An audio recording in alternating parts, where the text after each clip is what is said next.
আসসালামু আলাইকুম সবাইকে।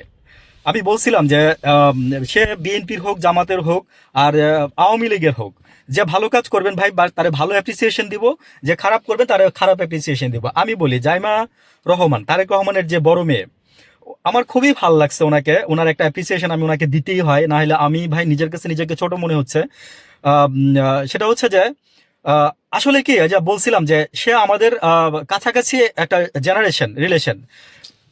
জাইমা জাইমা রহমান কিন্তু জেএনজি, তাই বুঝতে পারে। আমি কেন বলতেছি একটু বলি, সেটা হচ্ছে যে দেখেন, দাদির কবর যখন জিয়ারত করতে গেছে সে, তখন তার মাথায় কি শালীনতা ছিল। হ্যাঁ, আমাদের মানে আমরা যেরকম, মানে আমাদের বোন বলেন, আমরা আমাদের মেয়ে বলেন, আমাদের ভাস্তি বলেন, আমরা যেরকম কামনা করি সেই রকম মাথায় ঘুমটা ছিল, তার মধ্যে শালীনতা ছিল, তার মধ্যে সবকিছু ছিল।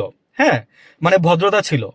মানে মিডিয়াতে দেখছি যে কেউ একজন তাকে সালাম করতে গেছে, মানে তার চেয়ে বয়সে বড়, সে এমন ভাবে জিনিসটাকে ডিনাই করছে, বা এমন ভাবে যে সে জিনিসটাকে মানে তুচ্ছতাচ্ছিল্য করছে, যে না আপনি আপনি কেন, আপনি আমার চেয়ে বয়সে বড়, দ্যাটস দ্য পয়েন্ট।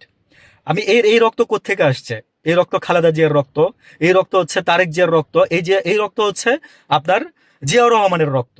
ওই যে বললাম ব্লাড কথা বলে, আমি একটা একটা আমি আমি অনেক ভিডিওতে বলি যে ব্লাড কথা বলে। হ্যাঁ, ব্লাডই কথা বলে।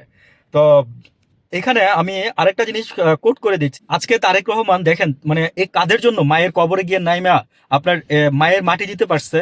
কয়টা ছেলের ভাগ্যে জুটে, কয়টা মায়ের ভাগ্যে জুটে এরকম। তো দেখেন, জানাজা মানুষকে বলে দেয় যে আপনি আপনার কর্ম কি, আপনি কি কর্ম করছেন সেটাই আপনার জানাজায় প্রকাশ পায়। আপনি দেখেন হাদি ভাইয়ের জানাজা, দেখেন হাদি ভাই কয়দিন হয়েছে হাদি ভাইকে মানুষ চিনতো বা চিনে? 1.5 বছর, 2 বছর, 1 বছর।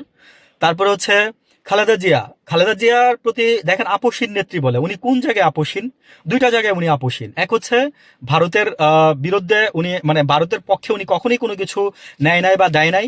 আর দ্বিতীয় নম্বর হচ্ছে উনি যখন ইসলামিক দলগুলোর প্রতি যখন নাকি অন্যায় আচরণ হতো, আমি এই কথাটা কোট করে বললাম জাইমা রহমানের এখানে, তাই বলছি যে কোট করে দিলাম, মানে অন্যায় আচরণ হইতো খালেদা জিয়া তখন এগুলো মেনে নিত না। এই দুইটা জায়গায় খালেদা জিয়া ছিল আপসীন নেত্রী। এই জন্য খালেদা জিয়া দেখেন প্রচুর পরিমাণে ভালোবাসা পেয়ে গেছে। আমাদের দেশের, আমরা হচ্ছে মুসলিম কান্ট্রি, আমাদের ধর্মের প্রতি একটা দুর্বলতা থাকবে, দুর্বলতা না, আমি বলবো যে এটা আমাদের অধিকার, এটা আমাদের অধিকার বলবো, দুর্বলতা বলবো না। আমরা ভাগ্যবান, ঠিক আছে?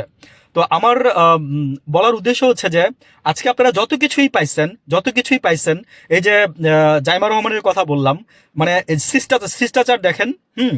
আর এই যে আগের যারা মুরব্বী লোক আছেন, তারা আসছেন, তারা আপনারা সালাম করতে আসছেন। কেন জাইমা রহমান কি প্রেসিডেন্ট হয়ে গেছে? মানে আপনাদের তেলবাজি দেখলে না, মানে তেল চুয়াইতে চুয়াইতে আর ফালাইতে পারতেছেন না। ভালো থাকবেন।